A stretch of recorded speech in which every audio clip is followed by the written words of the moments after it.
welcome to episode 36 of Masters of the Forge. I'm Snorre. And this is Adam. How you doing, everybody? Hi. I said that like people would answer me. Maybe some of them did. Glad to hear you guys are doing so good. Yeah, exactly. Good old-fashioned radio. So-called interactive radio. Like that ever right? happens. No. Well, at least people do interact on our Facebook page, so that's nice. Yeah, they do. We every now and then we do actually get people posting how their hobby is coinciding with our podcast episodes, and that's always fun.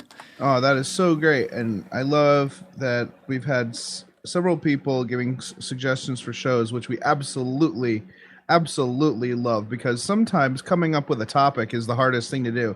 Multiple times I have gone on one of the wikis and just pressed random article just to come up with a show topic. Yep. But this episode is going to be about Deathworlds, and that's a pretty easy topic to cover, I think. Yep, definitely. Just talk about Deathworlds in general, give some examples, and talk about some special rules for Deathworlds. But before that, what have you been up to, Snorri? Not all that much, but I've been building Baneblade for the upcoming Apocalypse game. It's looking really cool so far, Snorri. Yeah, I'm pretty happy about it. There's one thing though I really hate about tanks in general. That's the little arm for the pintle mount is always a pain to assemble, because you can never really make it fit properly with where the guy it's like the model standing in the hatch and the weapon and everything. You need 6 different hands to just balance everything and try to glue hold together everything, right? Yeah. Have you tried using sticky tack or anything like that? That might be a good way of at least holding the guy there while you put the gun on. But then again, the guy needs to be in the right position in order for the gun to go in the right spot.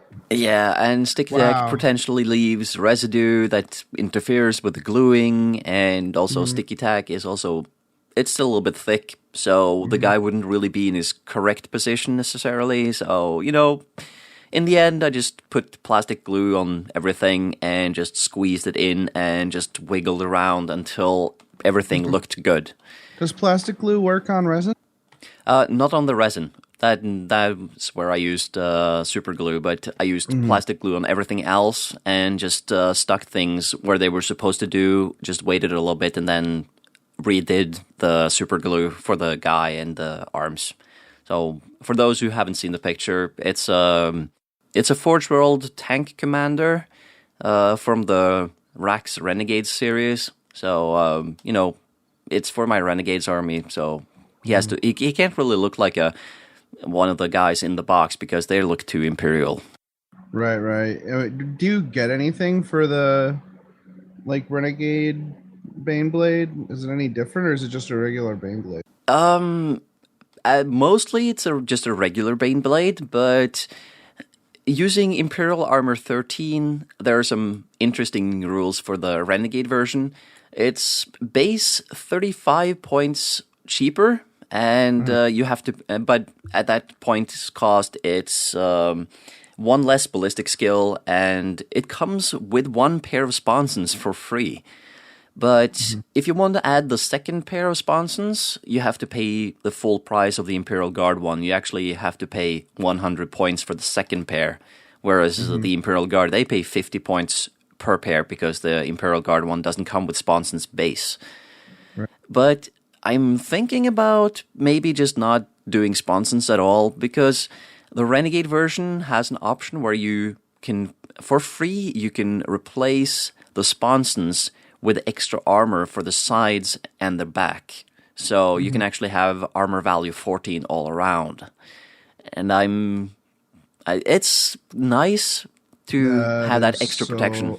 Awesome. Wow, it makes it a little bit harder to kill.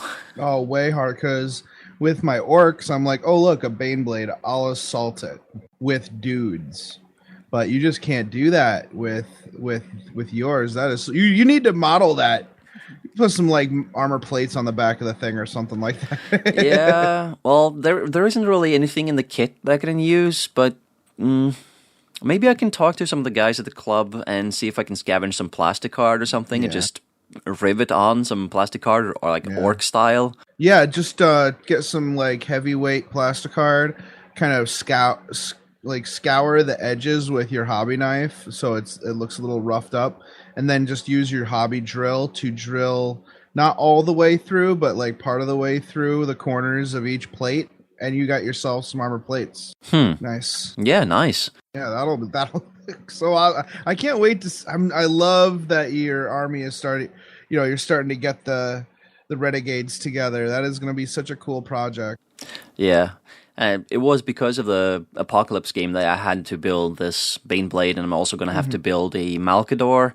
But normally I would have just focused on dudes on foot, maybe with some chimeras. But right now it's actually Apocalypse time, so I'm going to focus on that.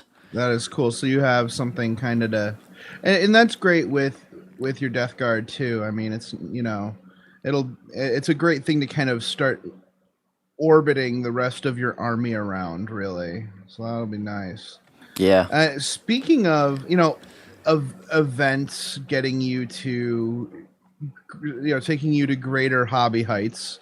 I had a tournament this weekend that I was attending up at Dirty Goblin Games in Queensbury. I vowed to bring my Necrons during the next tournament. Well, I did finish my Necrons a couple months ago, but they deserved a nice outing to go see the people. Like when you have a new baby, you have to bring it around to all the people to show it off. Well, the Necrons had to come out, but I didn't have all my bases done still, so I was up late. The night before with my buddy Pat. He was finishing building his Nurgle bike army, and I finished up all the bases on the Necrons. That was a lot of fun. I already had them like painted, and I already had like sticks and stuff. I think you can buy like narratively like really realistic looking sticks. I think what they do is they take dead bonsais or something like that and use their stems and trunks and branches and stuff because they look pretty to scale. And so then I put some static grass. I have a giant 32-ounce shaker of Woodland Scenic static grass flock. Yeah, that's going to last you a lifetime. Yeah, I'm never going to use this whole thing. It's ridiculous.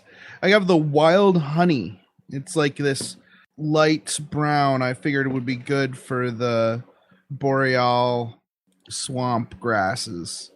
I still need to find a very muted green. I already have some of the burnt grass flock, and that's still too green. I want something very muted for some greenery. So I'm going to keep my eyes open for that.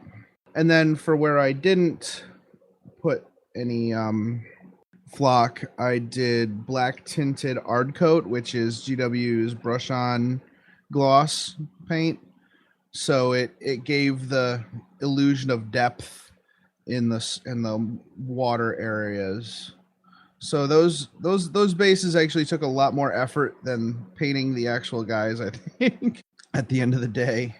Yeah. I also have been working on some models in addition to my Lord, and which everybody's been looking at. I also did the modifications to my Helldrake and also my Tuska Demon Prince model, which a lot of people seem to be reacting to the Helldrake because all I did was put a couple of the Boar Riders on it. So one of the Boar Riders has a flag, so I put him on the back, and then another boar rider just has his sword pointing forward. I think he's supposed to be the hero in the boar unit.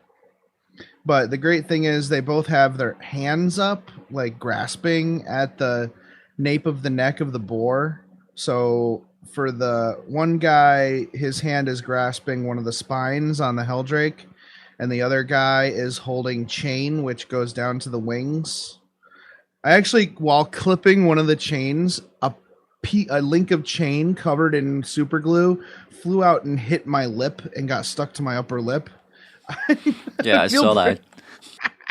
I feel pretty lucky that it didn't hit my tooth or the back of my throat, because that would have been maybe a dentist visit. Yeah. To get because super glue is pretty much, cow and horse bone, like extract of some kind, some calcium, some weird calcium thing. I think it would have bonded instantly to my teeth. That would have been really, really interesting. Maybe it would have been there in perpetuity. Like, Adam, well, you paid for gold fronts? No, hobby accident. Maybe it would have been a trendsetter. Yeah, right? Everybody was saying I should just go with it, and leave it, but I had to pull it off. It hurt a little bit. Folks have also been asking me about how I do my green stuff. Yeah, I've actually been thinking about that a little bit myself, because you said you built that boar from scratch and it's looking gorgeous. Thanks a lot. Yeah, it's just a question of spit. Spit, spit, spit, spit, spit. Spit is your friend. Saliva is the best lubricant for sculpting green stuff, because you don't have to clean it off after. It evaporates. It's not like it's not like another lubricant where it would be an oil and you'd have to wipe it off. But my friends, especially Pat, they tend to cringe when I'm sculpting, because to get the fine hair on the pig, you can't use a plastic tool for that. It needs to be a hobby knife or some other very sharp tool to get those really fine hairs. And you're not scoring it like I am drawing hairs. The hairs are not the lines in the green stuff. You're kind of making little triangles with your lines and dragging down so that it's more the raised area that is the hair, rather than drawing the lines. So they kind of have to overlap each other, and as you drag down, the green stuff isn't all that malleable, so it kind of pulls down threads of green stuff, which also kind of look like hairs. You start like from the bottom and work your way up. It'll overlap the bottom stuff, so it'll create a nice layering effect of the hair. And again, always keeping your knife lubricated, safely lubricated with saliva will create the effect, and it will create just the right amount of drag on the green stuff that you need. You don't want too much, because like I said, you want to pull some of it down. So like a used knife is best, one that isn't so sharp or isn't so smooth. You want to be able to have some happy accidents where you catch some of that green stuff and pull it down. A little bit, a knife with a few nicks and such. Yes, a one that you've used and would be technically useless for you otherwise. One that might have some dried glue on it or whatever. Yeah, that makes a really good sculpting tool, and a lot more safe to lick than a brand new one. Yeah. But yeah, that's how I did that. And Tuska himself, dude, it was so great. There was a total collaboration between my buddy Pat and me. I had some. If you recall, I had a trade with a guy. I bought like $600 worth of orcs for $300. And Yep. one of them was an old metal war boss. You know the war boss that has the attack squig. He's I don't know if he may not be available on the site anymore, but he's just a war boss with a choppa and slugga. He's just a regular old war boss. Doesn't rely on a power claw. Anyways, that's a pretty cool model. But this one he was using like knob arms. It was kind of a reject model that I probably wasn't going to use. Well, come to find out, my buddy Pat sold me a Demon Prince and his Helldrake for $35 each, which was really generous of him. And I popped the head off this war boss, and lo and behold, the neck is exactly the right size on the Demon Prince, the plastic Demon Prince model. Nice. Yeah, it was really cool. So I did that. I put some hair at the end of his tail. I ripped off the fingers of the left hand and put a power claw, like a buzzsaw power claw there. I clipped off the axe on the right hand, and I also gave him a nice big orky gut. And Pat had a perfect chaos cloak with like fur around the fringe and a skull on it and some like dangly bits on the bottom. And I stuck that as a, I guess you'd call it a loincloth underneath the gut. So the gut kind of hangs over it. Nice. It is, dude, this guy is definitely a Demon Prince orc. I am super excited about him. Nice. Yeah. Looking forward to see pictures of it. Yeah, I'm definitely gonna post some pictures on the Masters of the Forge Facebook page. They'll be up there before this episode comes out. But really pleased with the hobby progress so far. I'm not sure what I'm gonna do next. A lot of stuff is assembled. I just I need to put a base. I might, you know what? After our recording today, I'm gonna go out, put a prime on everything, and today's Buddy's birthday, so Wendy and I are gonna take him out and go for a walk and buy him some stuff, even though he has no idea what we're talking about. You know, he's an animal. He doesn't know it's his birthday. I don't care. We're gonna have a nice time. Yeah. Besides, I have to drive Pat's car back to his house. The tournament last night went well. Oh. From a social perspective. So let's just say we put a large dent on the bar next door's tequila reserves. For those who like and actually can stomach tequila, good for you. Yo, I had never drank shots of tequila before, and last night was very interesting. But we had a fun time. Like I actually played another Necron. Oh, I didn't tell you, the Necrons actually did rather well at the tournament. I was on the top table at the end, but I fought Eldar, and my Necron army can't handle monstrous creatures. I have found out that the Necrons, the Silver Tide Necrons, are actually really good, except in the case of a monstrous creature, which I can't do anything about. So that was a lot of fun. I had a fun time. Good day, good weekend. It's been a good fortnight.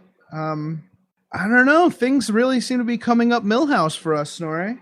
Can you please explain that? I have no idea what you're talking about. Well, you shouldn't. It's one episode of The Simpsons over like how many episodes? Thousands of trillion. They have there's like 4 trillion episodes of The Simpsons, right?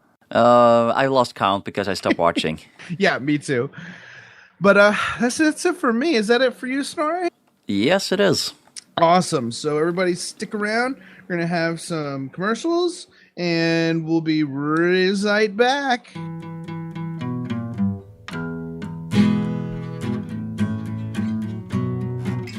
Is life in the hobby? is live. Life in the hobby. Narrative gaming is so much fun. That's the way it ought to be done. Is live. Life in the hobby. Islive.blogspot.com.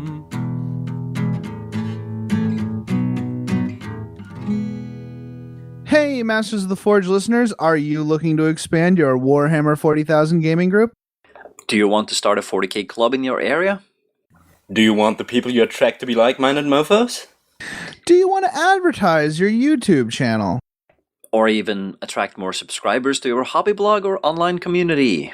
Then what better way than to advertise on the Masters of the Forge podcast? All we ask of you is that you email us at mastersoftheforge@gmail.com or message us on Facebook with a full text of your advertisement, including the region in which you live and any contact information people can use to get a hold of you. We will have one of our many tech servitors read your advertisement on the air. We promise not to make fun of you. Though we can't always predict the actions of our servitors, you really can't find good help these days. No, you can't. We hear about Deathworlds throughout the lore of Warhammer 40,000. We know that they are dangerous places, but a Deathworld goes beyond simple danger. To live in such a place is to constantly face death, sometimes quite literally in the face. In some cases, these worlds have non-circumstantial similarities. Others are strange and defy the imagination. We'll begin our conversation by discussing Deathworlds in general terms, and then move on to specific examples. Hopefully these examples will inspire you and us in our games and stories in the world of Warhammer 40,000. Later, we will suggest some special rules for the Deathworld environments. There are several metrics which can make a Deathworld inhospitable to human habitation. The atmosphere itself could be deadly, with super deadly gases such as methane, carbon dioxide, or even chlorine. Or they may simply have no atmosphere at all. The world could also suffer from cataclysmic weather events for a number of reasons. Deadly plasma storms or constant super hurricane force winds capable of eroding steel with ease. The world could be in tectonic upheaval, constantly shaking with massive quakes and flash floods of lava. Even the stellar environment could also be dangerous. The world could be in close proximity to a system star or within an unstable asteroid belt, constantly being bombarded by asteroids, or it could exist far from the star, where most elements are solids or liquids. A death world could even be made dangerous by a thin veil of the immaterium, possibly existing within a warp storm or affected by an incursion of some kind. One of the most interesting ways in which a death world gains its name is because of the insidiously durable and deadly flora and fauna which inhabit it. Of course, truly inhospitable death worlds combine two or more of these features. And while many death worlds boast priceless resources, the most sought after are people who inhabit these places. Those who grow up on death worlds are considered to be the hardiest individuals the Imperium has to offer, and they are often tapped for service in the Imperial Guard and other arms of the Astra Militarum. Although commissars do tend to complain about the independent nature of such individuals, these qualities are easily forgiven in light of their physical and mental fortitude. For the same reasons, Deathworld residents also make obvious candidates for Astartes gene seed implementation. I have yet to find a... In fact, I can't think of... Oh, you know what? The Ultramarines don't. They don't recruit from Death Worlds. They're more of a governmental society, like a strict governmental society. But there are a lot of Space Marine chapters who recruit from Death Worlds. I think it's the Krieg that I don't even in the few books that I've read, the few novels that I've read, the Krieg are always kind of there as a reserve, or at least as a reserve or something. Like they're a very popular guard force within the Imperium. Oh, we don't have enough guys? Send in some Krieg. Yeah, that's pretty much the same impression I gotten after reading a couple of books with them. It's like, yeah, if there's a problem you simply can't solve using normal means, then probably just import some Krieg units, and the problem either goes away, or you just like, yeah, okay, screw it, we're just not going to do this. Yeah, Deathworlds are really interesting, and I really hope that as we go through this and talk about it, we can be inspired by it, because I think they present the most interesting and alien landscapes for us to tell our stories on. So now we have a few examples of Deathworlds. The first one we're going to talk about is Baal, or Baal, whatever. In antiquity, the name Baal had many meanings. Originally, it would have simply represented an aspect of a deity or of the deity itself. As time went on, the Hebrew and Christian faiths relegated Baal to a false idol worship or a false god Beelzebub himself, which is actually strangely apt for the history of the world of Baal in the 40K universe. Yeah, while Baal itself has always been a simple desert world, its two satellites were once lush paradises, exemplars of human society. For whatever reason, near the end of the Dark Age of technology, cataclysmic war broke out, and the product of that war was the ruination of the biospheres of Baal's moons, and the annihilation of the societies which had flourished there. Soon, many of the scavenging survivors, affected by the reality of their situation and new shape of their poisoned world, became roaming packs of cannibalistic mutants. Some clung to their humanity and fought against these mutant gangs, but such survival was desperate and rare. It was very interesting, like how the writers have a tendency to name these worlds aptly, because Baal started out as this wonderful example of human society and degenerated into a blistering hellscape. But the arrival of Sanguinius on Baal Secundus changed the fate of not only this tribe known as the Blooded forever, but the system itself. Although some wanted to kill the infant Primarch because of his mutation, the wings budding from his back, the wings of Sanguinius, a characteristic compassion stayed their hand. Their kindness was rewarded. Under the eventual leadership of Sanguinius, the tribes fought back the mutant tide. And when the Emperor arrived, the greatest among them were chosen for gene seed implantation.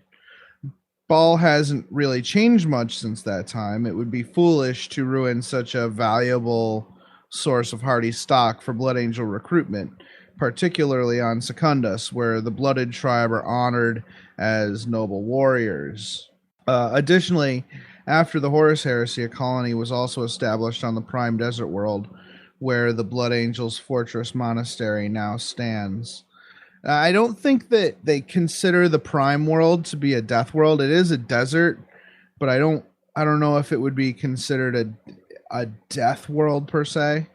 But the unknown. The moons definitely are. I mean, clearly a desert world is going to be difficult to live on, but those moons are super deadly. You see this a lot with these death worlds. Like, they won't actually fix any of the problems because the people who grow up there are more valuable after having a difficult life, Yeah. That's also pretty much the way it is on Krieg. Oh, yeah. Because the world of Krieg is similar in that it was once a thriving hive world. Vicious and jealous infighting led to secession, which led to atomic war, which killed pretty much everyone on the planet except those few loyalists who were hiding in the shelters when they pushed the big button. Because yes, the Loyalists actually nuked the entire planet to end the Civil War and this secession. But also by just destroying the entire planet, they ruined the biosphere to the point where it is deadly to breathe. There's so much dust and radioactive dust in the atmosphere that if you go out without some kind of a rebreather or gas mask, you're going to get so much bad stuff into your system that you're going to die. Not so fast, but, eventually. Due to the world's unforgivable sins, Krieg was forced to enact a maximum tithe to the Imperial Guard.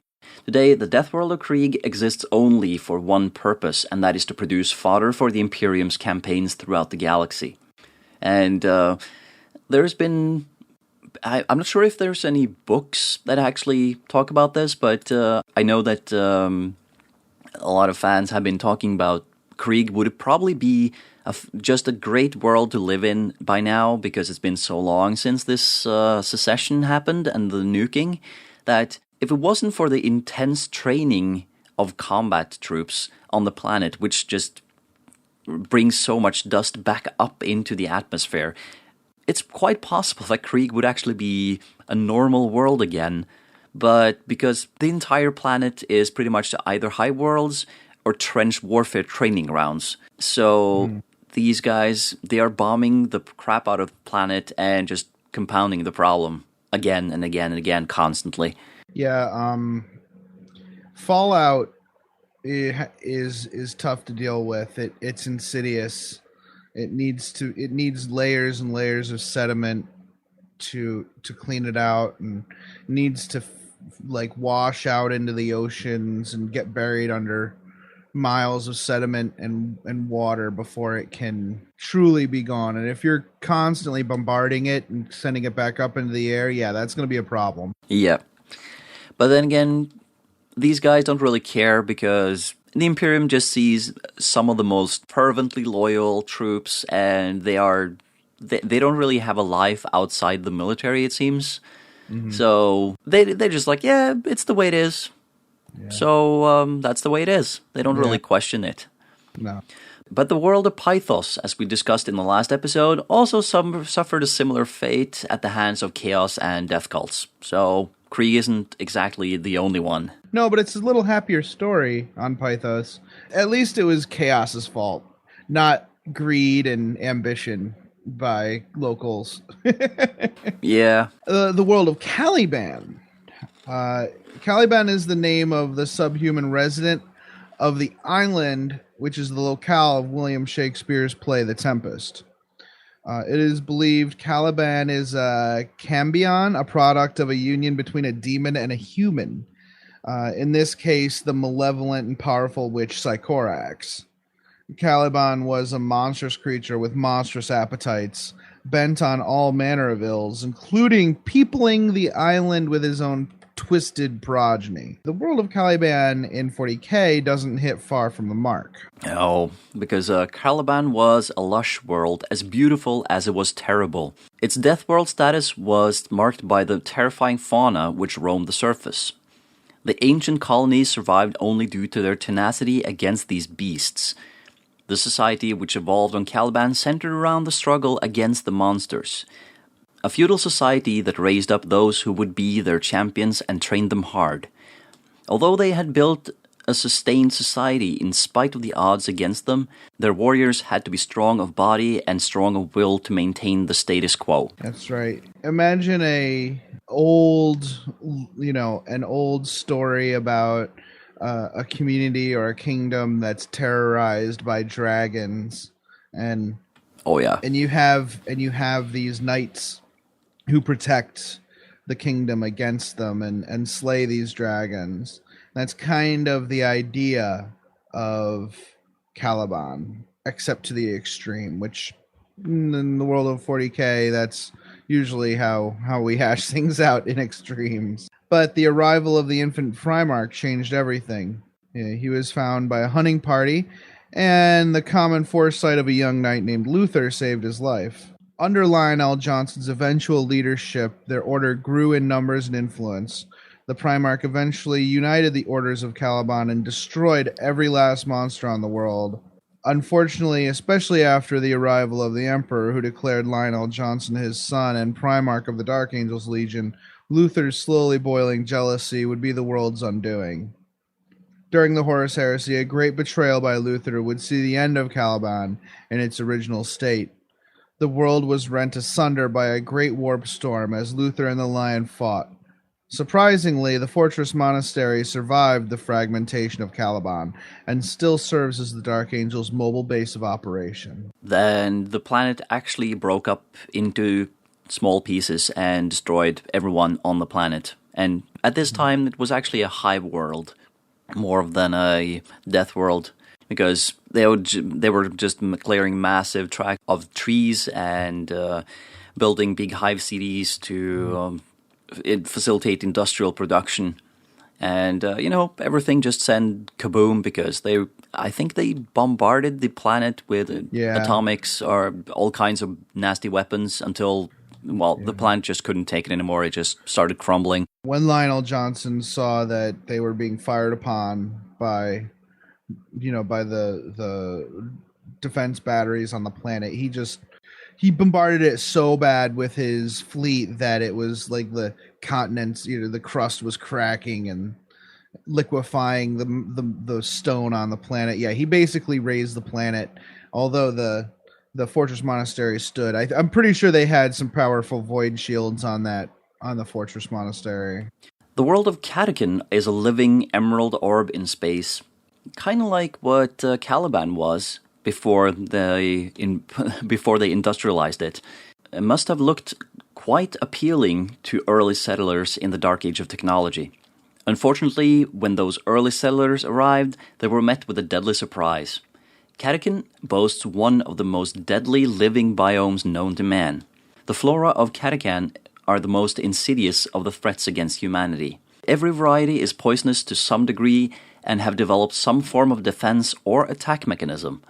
Some trap prey by liquefying the earth around it. Others can move their vines and branches to ensnare passers-by.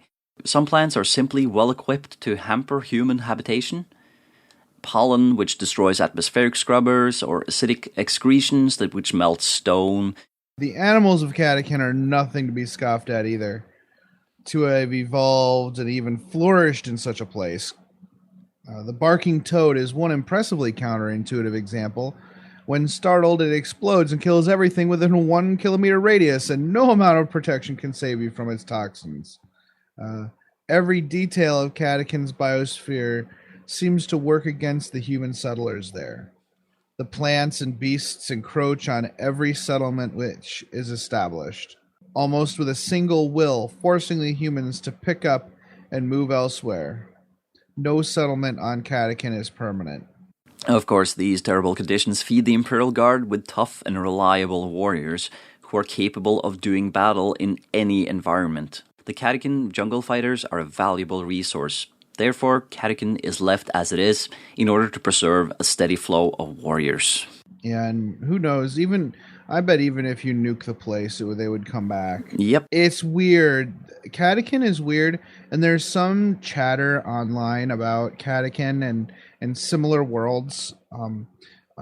Animals like the Catachan devil and the plants and some of the other animals on Catachan make people believe that it's possible a lot of flora and fauna in the galaxy are actually tyrannid bioforms, which have been separated from the hive mind. This is stuff that was seeded by early explorations of the tyrannids. It's just they've been here for millions of years and have evolved as an offshoot and aren't really tyrannids anymore, which would explain why the entire biosphere, especially on Catachan, seems to kind of work against humanity and almost work in unison against humanity. The plants and even the animals, like the animals will attack in waves, almost as if with a single mind sometimes. Of course, that also might be just superstition on their part. It may just seem like it, but it is very interesting. It's almost as if Catechin itself, like the world itself, is trying to cast the humans off its back. Well, if you read the book Firecast from Black Library, it also has 2 or 3 small novellas attached to it that both come before and after the main book. Then you will see that it's probably not such an exotic theory after all, because the planet in that book is also basically just a huge tyrannid organism. Interesting. So there they actually explicitly say that the reason why this planet is such a hellhole is because it is actually a physical tyrannid being. It's probably not connected to the hive mind in the same manner as a proper hive fleet is, and that's probably why it's not evolving in the same manner and working like maybe as efficiently as a hive fleet would do. Right, like it's like an old tyrannid infestation that has evolved separate from the tyrannids itself. Very interesting. But Cretaceous is a world rather similar to both Caliban of old and Catechin. Not quite as deadly as Catechin, but very similar to Caliban. Also bearing an apt name, it is the home of a biosphere which coincidentally is reminiscent of prehistoric Earth. So great reptilian beasts and deadly insectoid species roam its steamy jungles. This was seen as the perfect homeworld and training ground for the Flesh Terror's Space Marine chapter, even and possibly especially after taking a number of casualties in their initial foray. The world's wild indigenous people and society, long since devolved into barbaric state, were also seen as a great source of genetic stock for the chapter. It's funny, like the Flesh Terrors have a lot of their history and stuff is centered around how many people or how many of their people died in the initial, search of this planet, which is really interesting. They're super excited about how many people died. I guess they take pride in their ability to tame this world. And also, it seems like there are something of a barbaric Space Marine chapter anyways, so I guess it's suitable. Yeah. But in previous episodes, we've also spoken in great length about Fenris, the home of the Space Wolves. This world is in an extreme parabolic orbit, which means it's not exactly orbiting the sun very evenly. When Fenris dives towards the sun, the iced surface of its single great world sea cracks and melts catastrophically. Vast oceans roil in the yearly cataclysm. When it retreats from the sun, the ruined surface begins to ice over once more, and completely changes from what it once was. Only the continent of Asaheim is largely spared from the destruction, and that is the location of the Space Wolves' Fortress Monastery. The people of Fenris spend much of their time navigating the world sea in search of land to settle for the long winter.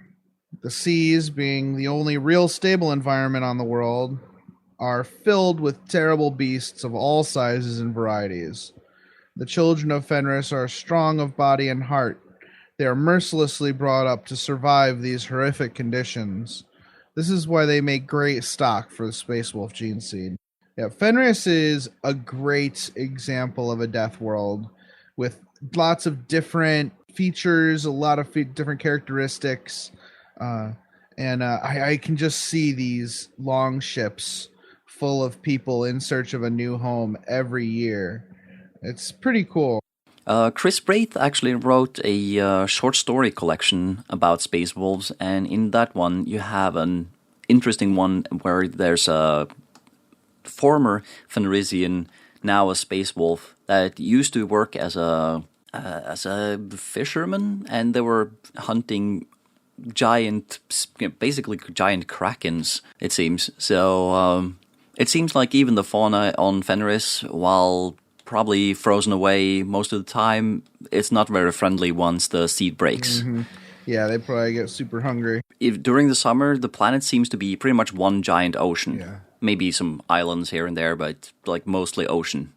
And from what I understand, the layout of where these islands may or may not be actually changes every year because of the wild tectonic kind of upheaval that the planet goes through because of this Yeah, orbit. Asselheim is the only place that really stays. Everything else is random. That's why they have to search out a new home, because their old home is going to be gone. The world of Nocturne is very similar to Fenris, except its cycle of cold and heat is even more extreme thanks to the gravitic forces of its large moon in a parabolic orbit. Huge tectonic shifts create a hell of fire and ice. The residents, not the least of which are the Salamander Space Marines chapter, build their permanent structures deep underground and have a tight-knit society. Unlike other Space Marine chapters who recruit from Deathworlds, the Salamanders join in this society, working together to survive. Yeah, it's very interesting. Like, it's the moon passes so fast that the tectonic shifts are and so extreme that there's like it liquefies the rock, and just there's just lava everywhere. Cracked surface everywhere. They have to build their strongholds underground, and they're kind of stuck together, and they work together. It's very cool. It's like I know that the Ultramarines do have a close relationship to their people. They govern their people directly, but when it comes to the Salamanders, they struggle with their serfs on a daily basis. So I can see why the Salamanders are the way they are when it comes to humanity. They see it every day, and they know the struggles that humanity faces. Now, one of my favorites of these is Darkhaven. It's an incredible and totally alien world. It's covered in a vast forest of fungal and coral species. Its rich resources are protected by the Night House Orthlak. Like other Death Worlds, Darkhaven cannot be tamed, even by the mighty Imperial Knights. The toxic environment and deadly predaceous fungus creatures make human habitations almost impossible. So it's basically got this the world has this shell of living material. It's almost like a coral reef of shambling fungus creatures that are a rival to even the knights themselves. It is a weird and totally alien environment. This is the kind of thing I like to see, because if there is life out there, it's going to be weird.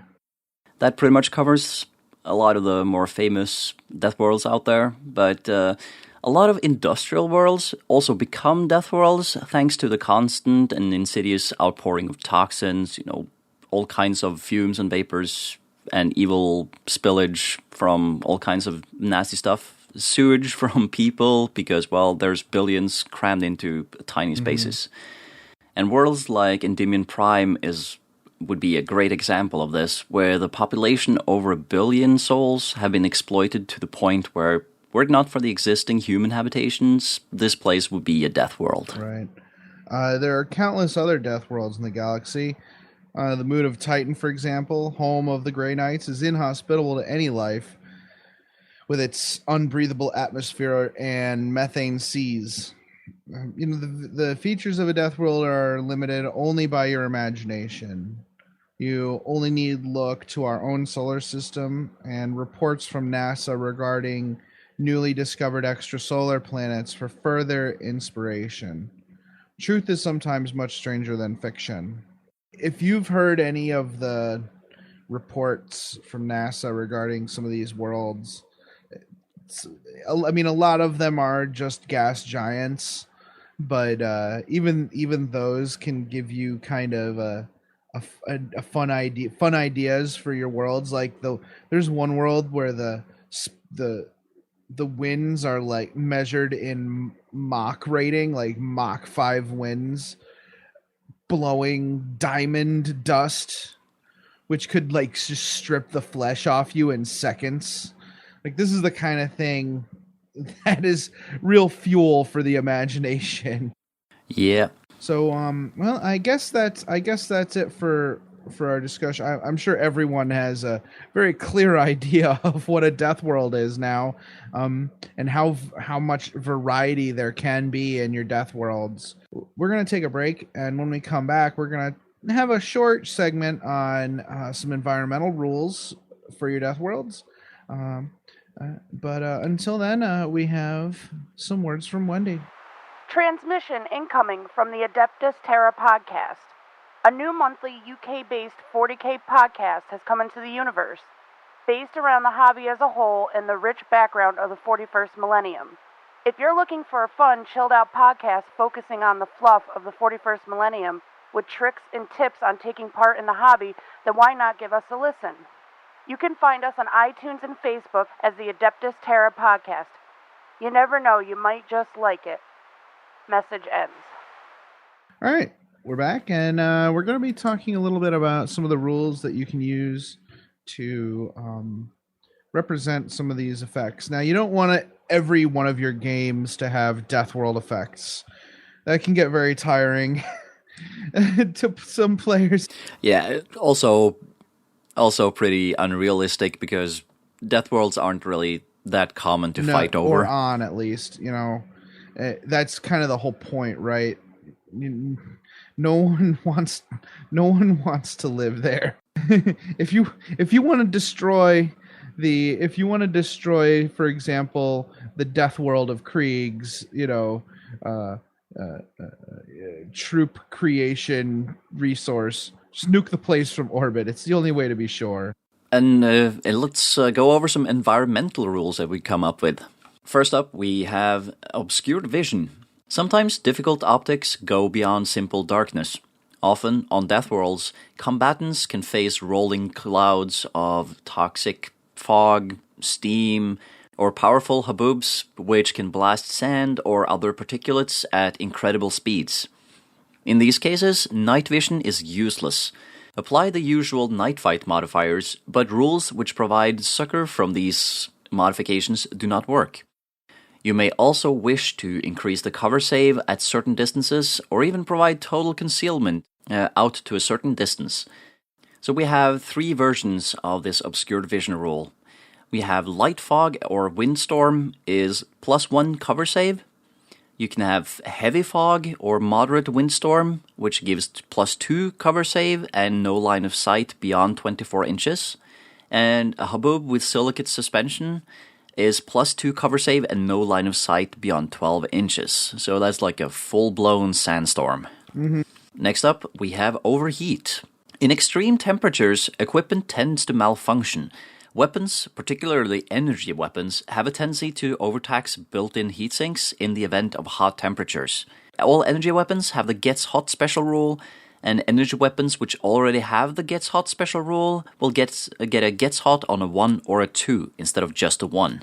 Since there is no descriptor for energy weapons, you will have to use your better judgment, and in the event of strange weapons such as Orc Ludus, simply look at the weapons and if the model has something that looks like an energy weapon, it will suffer from this rule, and those without, they're fine.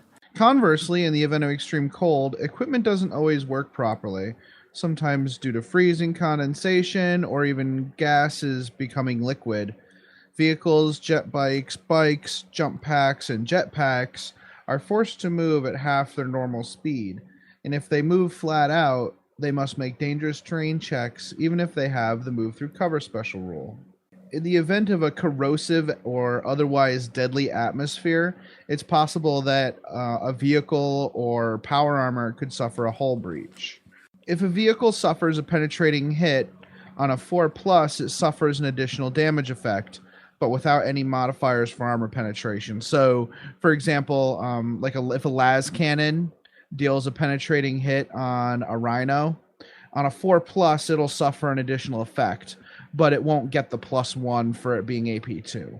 Also, it won't get a second hull point taken away. It's just you lose. Say you get a crew shaken and you roll the second effect, and it's a weapon destroyed. That means like some acidic atmosphere or whatever permeated the hull, the area where the las cannon's mechanics are. or something like that. Or it's possible there's a crew shaken event, which is just the crew like waving their hand back and forth, like trying to get the smog out of their face or whatever.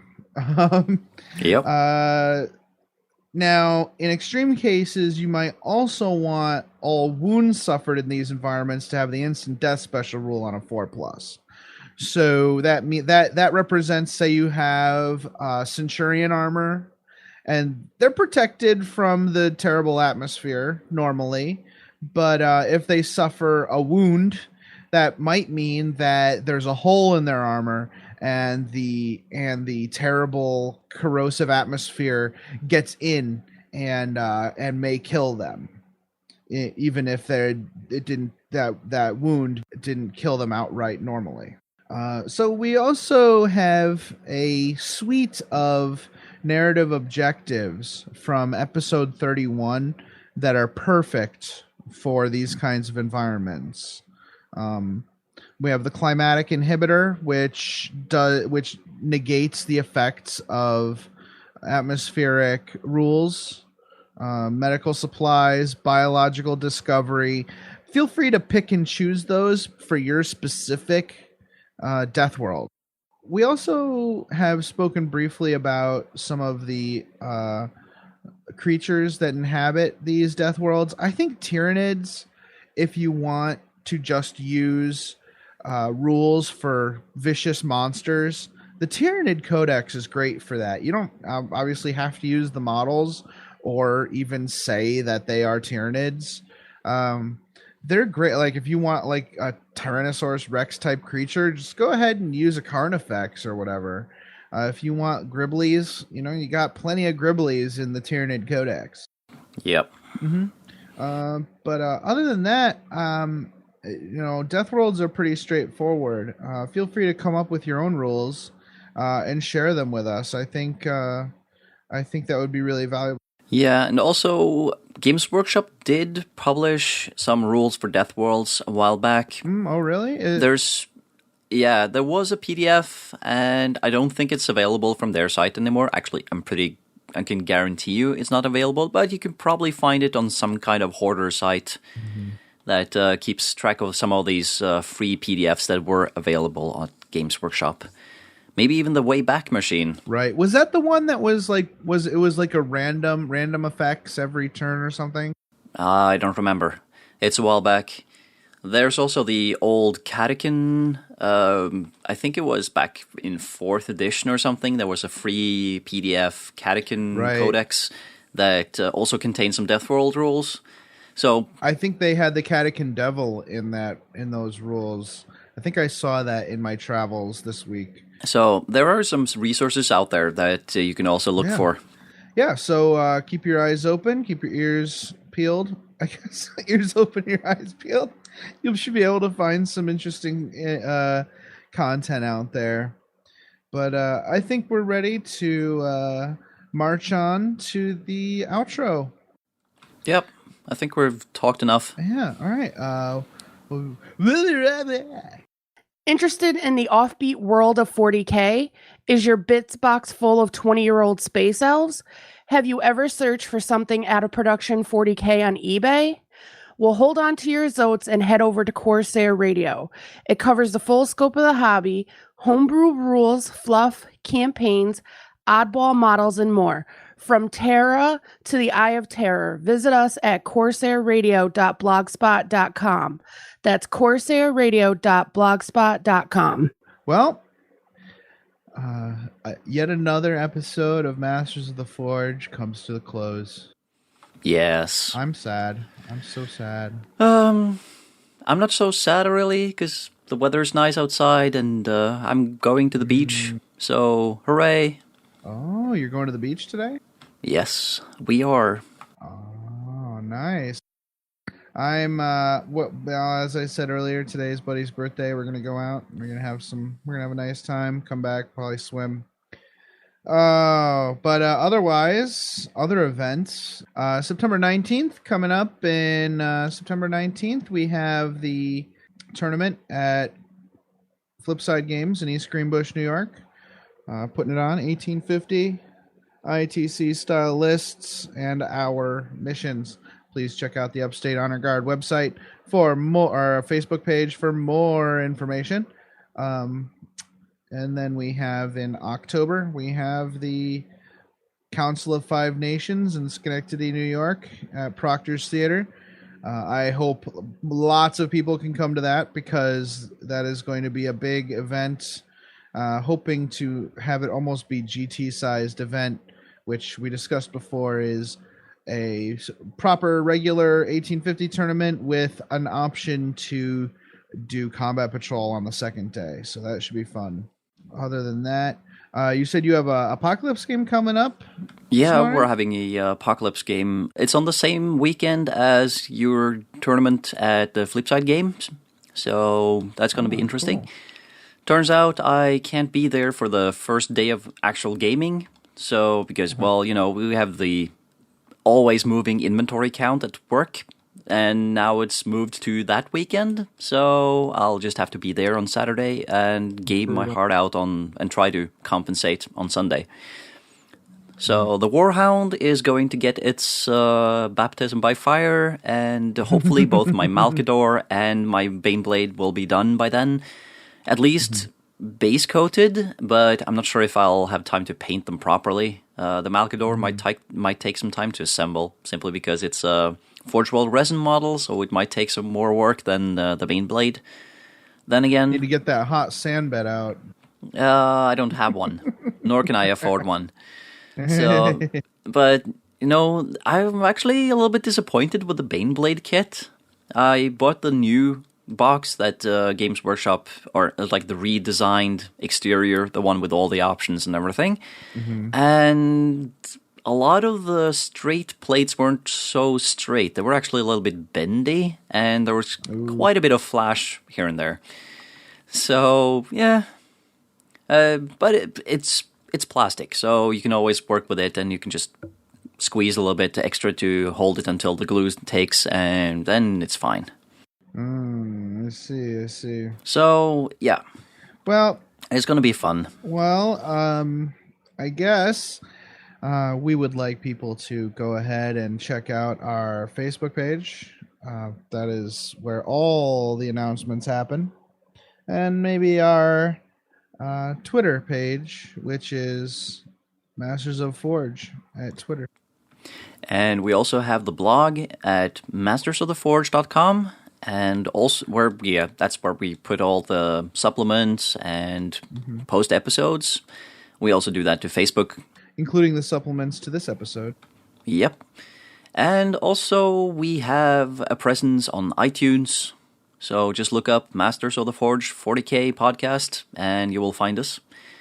Feel free to give us a good review if you like us. Give us a bad review if you don't. We just like the feedback. And maybe you will find some other cool 40K podcasts while you're at it.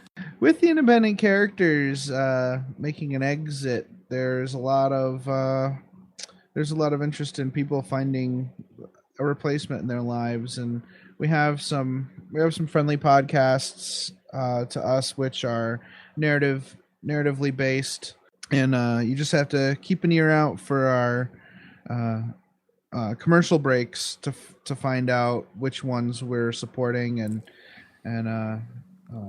partnering with.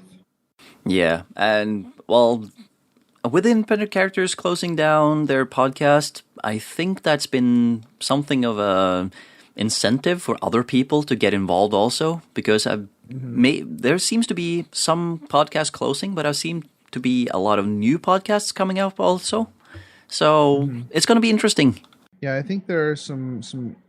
This is a very interesting time because ICs does leave a big hole to fill. And hopefully everybody's up to the task, because it won't be easy. But again, the IC's website is still going strong.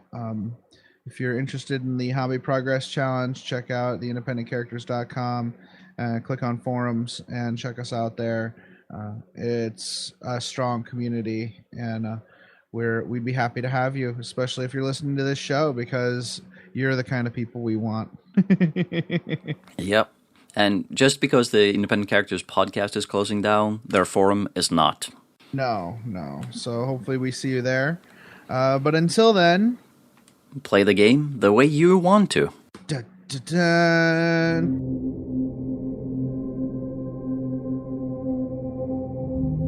This podcast is protected by the Creative Commons Attribution, No Derivatives, Non-Commercial International License. More information about this license and contact information if you have any requests can be found at our blog, mastersoftheforge.com.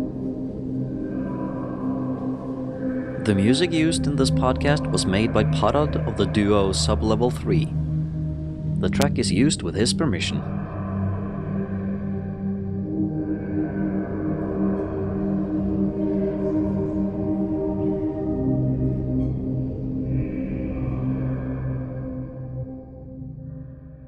But tonight's episode, or sorry, not tonight, scratch that, Star Trek Attack Wing, yay, I was the first one. Star Trek Attack Wing. Yeah. Similar, but not, no, Star Trek Attack Wing.